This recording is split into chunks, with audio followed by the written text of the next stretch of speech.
নমস্কার প্রিয় দর্শক বন্ধুরা, রিতাস কিচেনে অনেক অনেক স্বাগত জানিয়ে আজকে লোকনাথ বাবার উৎসব উপলক্ষে খিচুড়ি বানাচ্ছি। প্রথমে আমি কড়াইতে 2 টেবিল স্পুন সাদা তেল দিয়ে দিয়েছি। এবারে দিয়ে দিচ্ছি 3-4টে শুকনো লঙ্কা, তেজপাতা, দিয়ে দিচ্ছি 1 টেবিল স্পুন ঘি। এবারে দিচ্ছি 5 ফোড়ন। এগুলো একটু ভাজা ভাজা হয়ে আসলে দিয়ে দেব গোটা গরম মশলা। বন্ধুরা, ভিডিওটি শুরু থেকে শেষ অবধি দেখার জন্য অনুরোধ রইল।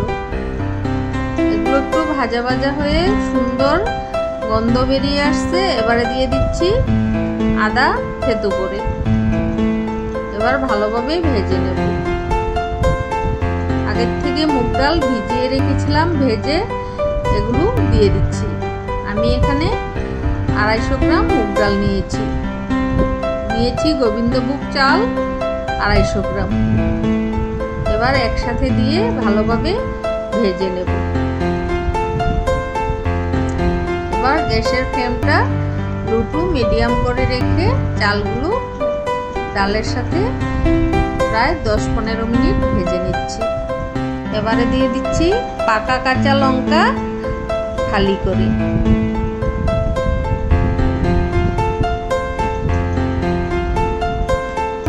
আমার রেসিপিটি যদি ভালো লাগে অবশ্যই লাইক, কমেন্ট এবং সাবস্ক্রাইব করে আমার পাশে থাকার অনুরোধ রইল।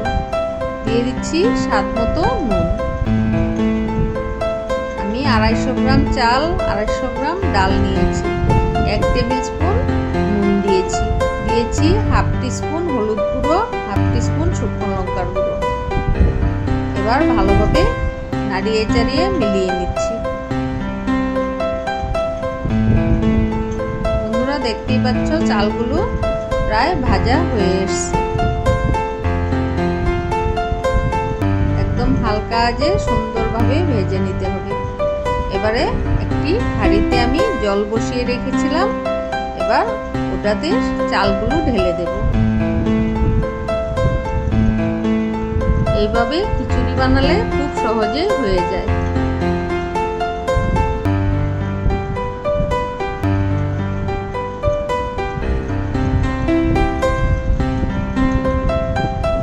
চাল ডাল দিয়ে একসাথে বসিয়ে দিলাম। জল দিয়েছি প্রায় 1 লিটার। দেখো চাল ডাল ফুটে এসেছে। এবারে আমি জিরে গুঁড়ো 1 টিস্পুন, 1 টিস্পুন ধনে গুঁড়ো দিয়ে দিলাম। এবার ভালোভাবে নাড়িয়ে চাড়িয়ে নিচ্ছি।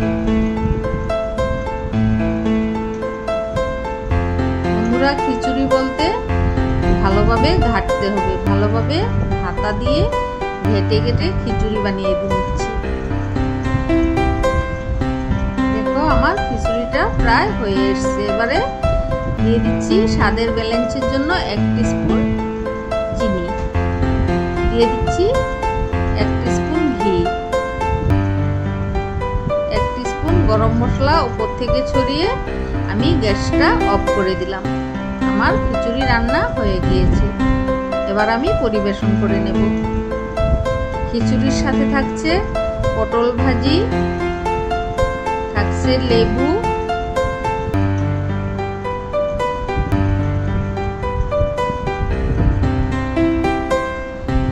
রেখেছি পাঁপড় ভাজি,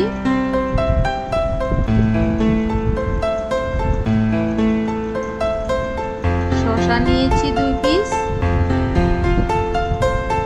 এবারে নিচ্ছি আলু ভাজি।